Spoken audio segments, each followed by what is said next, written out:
hello, everyone. How are you doing today? This morning, this evening? I don't even know what time it is anymore. It is late. It's like 20 after 2 where I am. I'm tired. I'm cold. As you can see, my furnace part that I ordered from Amazon got delayed, got delayed, got delayed. I've been without a furnace for 3 weeks. It's single digits, or it was here in Ohio yesterday. And So I finally told them, hey, you know what? What's up? I need this. And they fast shipped a replacement and canceled the old one. And their fast ship one is supposed to get here tomorrow. And they also refunded me. And we'll see if the other one gets here or not. But in the meantime, I've got the space heaters up. I'm bundled. It's cold. My head's itchy because I keep wearing this hood all day long. And so my head can't breathe. It's all dried out. But anyway, this is a special episode, not for any particular reason, but just because I felt like it. Um, but yeah, and you might hear a bunch of whirring in the background from the space heaters doing their job. I can't really do much for that. So if you hear stuff like air rushing, that's what it is. But so yeah, it's cold here in Ohio. It's a special live episode instead of a pre-recorded, so it's not numbered. I don't want to mess up my order that I have everything in. And Cleveland's football team got knocked out of the playoffs, which is not too much of a surprise. I don't want anybody to be mad, be like, "Oh, what are you talking about my team?" No, because technically I'm a fan because I live here, and I don't really care for um, the other. Like, I don't care about the Bengals. I didn't really care much for the Ravens, and um, and I'm not gonna hop over the line and be a Pittsburgh fan. That'd be the last thing in the world that I would want to do. So, and I think I would feel weird supporting a team that wasn't from where I'm at, honestly, because I've lived in Ohio pretty much my whole life. I still, my tongue is almost better. I bit my tongue a few days ago. Well, it's been going on a week now. It's taken this long to stop being weird and blistery, and so I'm still talking a little funny from it. So if I stumble over some words, that's mostly why. Um, so what do I have for you? I said it's a special episode, and I mentioned Cleveland getting knocked out of the playoffs. And so this kind of pertains a little bit to that. This is Cleveland brand bourbon whiskey. The Cleveland brand has been around for a while. ClevelandWhiskey.com. It's based out of Cleveland, Ohio, of course. And I'm not sure where they get it from because it's finished and bottled by Cleveland Whiskey, Cleveland, Ohio. But I don't know who the original distiller is. I could do some research and I could find out, but I'm not going to today. So you're just gonna have to go without that information, I guess. But I picked this up because it was inexpensive. It was like $32.99, I believe. I've only had one other Cleveland whiskey before, and it was like a cinnamon holiday flavored something or other um, that I sampled, and I've never had a bottle of my own of Cleveland whiskey. So I got this one for a couple of reasons. One, because of the price. Another, because it's local and I've never reviewed it. And third, because it is a limited production. Let's see if you can see that, the reflection. Limited production Black Reserve. And it's finished with an oxygen enriched accelerated process. Now, it has a little story in the back. And they didn't age it like normal. They didn't take the time to age it like normal. What they did was they say, quote, they used advanced and proprietary pressure maturation technologies to carefully control the entire process. So it's artificially aged. In 2016, they were named the Whiskey Distillery Innovator of the Year by the Berlin International Spirits Competition. Um, So it's interesting, and I'm looking forward to seeing how it tastes. It's also a hefty 100 proof, so not anything to sneeze at. It is no slouch, as I am fond of saying. It's a nice quality cork on it by the looks of it. So we're gonna pop the top off on that. Ooh, satisfying pop. Synthetic cork. A lot of guys are going to synthetic cork. Smells very brown sugary. Very much like brown sugar. I'm going to go ahead and pop it in my glass here.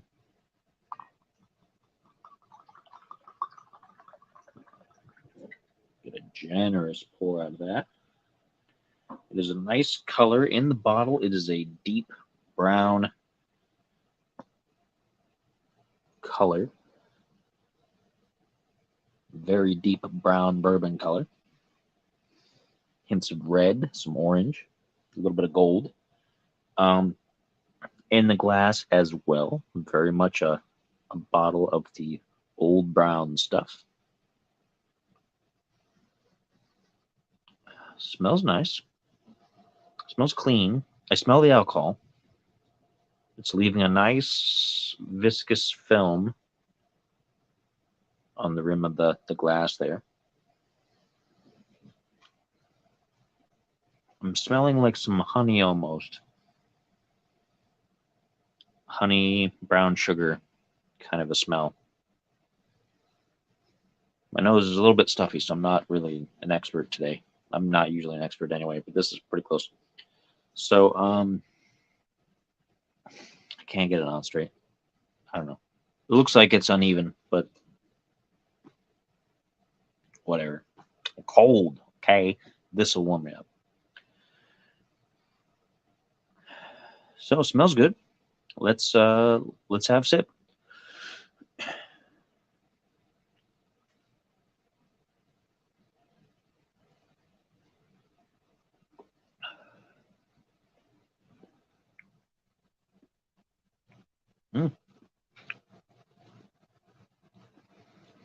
It tastes like a bourbon. It tastes a little smoky. A little smoky. Some very deep brown sugar flavor to that. Not like added in brown sugar, but some very hefty resemblance to brown sugar. Molasses. Brown sugar and molasses. And you know, this is going to sound gross to some people. It's not making it unpleasant for me. I'm enjoying the taste. But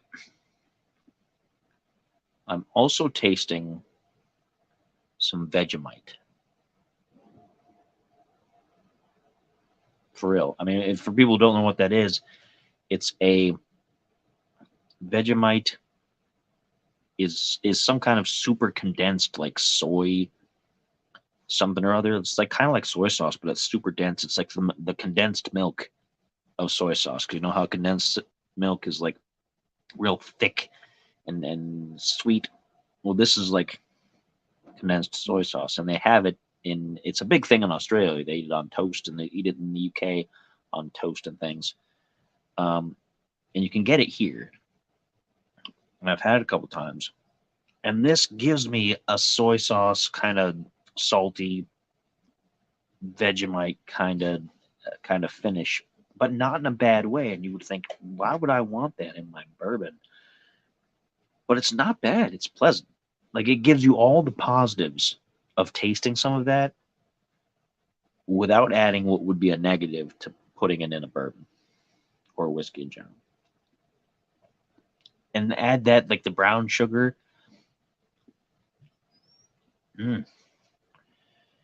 It's almost like a not sweet, not overly sweet barbecue flavor, which again is a weird thing to be saying about a bourbon, but it works. It's in a good way. I like it. Let me have another taste here and see if I'm still getting the same thing now that my taste buds have adjusted to that first sip.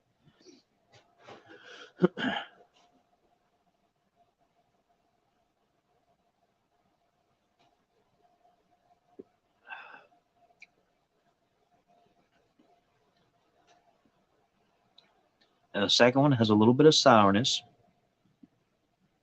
Not terrible. You taste a little bit more of the alcohol. It's a nice bit of heat going down to the chest. It doesn't burn. It's not like a burn. But it's a nice little warming sensation. Yeah, it's the feeling I get as it finishes off on the palate and the taste buds is it's Vegemite. Condensed soy.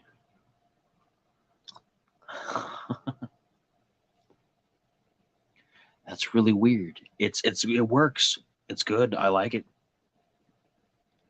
I like it. This is a nice bourbon. It's a nice bourbon. I think it's a fair representation of a decent bourbon. Um, I have to wonder how much of that is due to the process or with the bourbon that it started life as before they put it through their process. Because it starts with young barrel aged bourbon. So whatever they started with, um, whatever they started with has a distinct impact on how it ended up. Okay. I'm going to show you the bottle again. Cleveland bourbon whiskey. And again, it is a limited production. Limited production. Black Reserve. 100 proof. Has a little signature from the guy. This is batch 25. It says, pardon me, excuse me. And I like it. It's treating me very well on this cold, frigid day. It actually has certain flavor notes that remind me a little bit of the Climax bourbon whiskey, or it's not a bourbon whiskey. The Climax, I think it's an American whiskey. Um, that video won't be out for a little while. I film everything ahead of time. I've had it already, and I recorded it already, so I already know what it's like. You guys don't, because you'll have to wait until that comes out. It's somewhere a few videos down the line. But it reminds me a little bit of the good things that were in there. And that one reminded me a lot of the War Master, which was difficult. It was difficult to drink. And the Climax had some problems. I finished the bottle, so it wasn't that bad overall, but it wasn't something that I would normally really have preferred flavor wise. But it had some positive notes to it. And this takes some of those good parts without taking a lot of the strong flavors that were kind of messing with it, the strong mesquite kind of whatever flavors they had in there. And yeah, I like this direction. I'm interested in where they go with this process of theirs and how much of an impact it had. I am going to look up now. I'm curious. I am going to look up where they source the initial bourbon from. Um, because since the bottle conspicuously says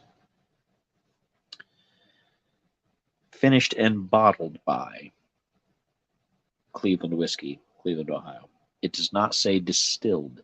So it's not produced top to bottom in-house.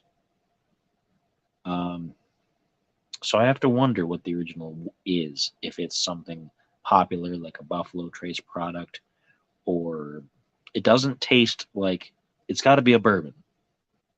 So it's not going to be like a Jack Daniels or Jim Beam. It doesn't have those notes to it. I don't know. I'm interested now. I am interested. And you know, now the more I think about it, I think there's some corn, some very corn grain forward flavors in there as far as the overall whatever it was that it started life as. Um, it had a heavy profile of corn whiskey. Because it reminds me a little bit. It reminds me a little bit of Cedar Ridge. Not quite the same flavor. This definitely has some differences to it, but it reminds me a little bit of Cedar Ridge, which is very heavy uh, corn influenced. A lot of the mash bill is corn. Um, hmm, that's very interesting. It has a similar color now that I think about it, but I don't think that they sourced it from Cedar Ridge. Although if they did, that would be wild because Cedar Ridge is one of my favorites. Um, I'm gonna look up real quick because I'm so curious and I want you guys to know. So I'm typing into my phone. I'm typing in where does Cleveland whiskey source its bourbon? And I don't know if that's an appropriate question, like if the algorithm's going to kick me out, but I'm going to see. Um,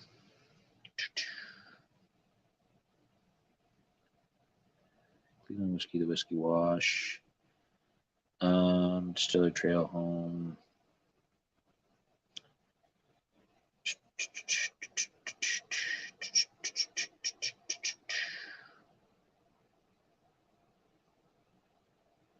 Um,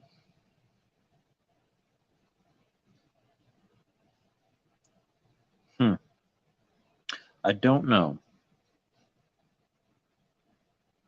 I don't see anything so far, but I've been having problems with search results. The search results for almost anything that I put in have been awful with whatever search provider I use. Um, Maybe if I spelled source right, it was Theus.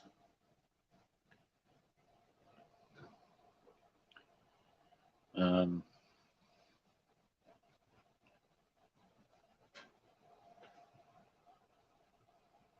let's see.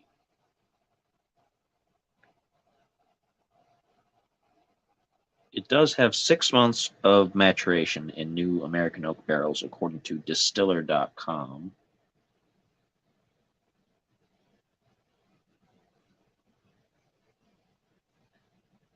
All right, and it says the bourbon is produced anywhere in the U.S. It's a mash bill of at least 51% corn. So there we go. Aged in new charred oak containers. Um,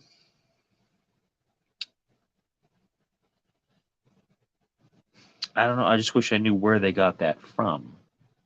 It's probably somebody from the Sazerac company. I have to think that because Sazerac owns like Buffalo Trace and all those other people. And but it doesn't really remind me of Buffalo Trace.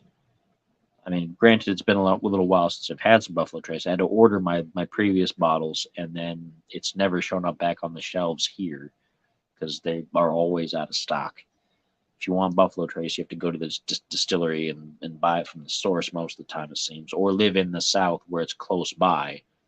Up here, we like people buy it up like mad because it's kind of inexpensive and they're crazy about it. And I thought it was okay. I thought it was decent. It wasn't bad. It didn't like knock my socks off or anything like that. But I mean, it wasn't bad. People go crazy hunting for it up here. I think we have bourbon hunters that will sit outside stores and folding chairs till they open and run in and see where's your latest bourbon stock. I don't do that. I don't find that necessary. If I really want something that bad, I'll try to order it online. No, plenty of stores I can order from online. Have it shipped. Yeah, I gotta wait for it, and I'll probably have to pay for shipping. But it beats waiting in line and not getting anything. You know, I don't know. But this is pretty good. I like this. And I'm pleased that I was right that it had a heavy corn content. It was 51% corn.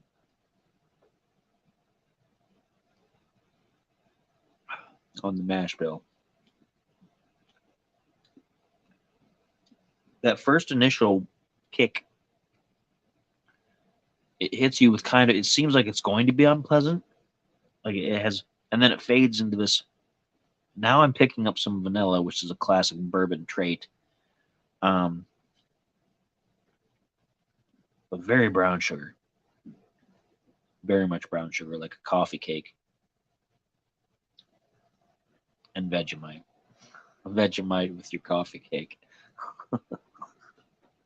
People are going to be like, that's disgusting. I'm telling you, it works. Don't go and get some Vegemite and then put it on a coffee cake and try to taste it and see if that's going to match what this is, because I probably won't. But this is decent. I like this.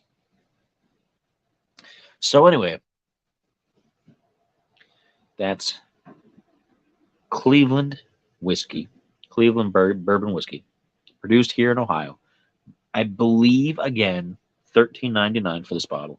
And this was, once again, the limited production Black Reserve, finished with an oxygen-enriched accelerated process. Apparently, it takes a week to do what several months and years might do for the same effect, according to the various online links that came up when I was searching just a moment ago. How true that is, I don't know. We'll see. But it's good stuff. I recommend it. It's a good price. It's not that expensive. And it's 100 proof. So it'll warm you up, especially if your furnace is out like mine. So that's all I got. Thank you for watching. This video will be like my other videos. And even though it was live, it will be up on YouTube. It is a Uncanny Spirits Club special. And here's to next year, Cleveland fans. Until then, of course, cheers.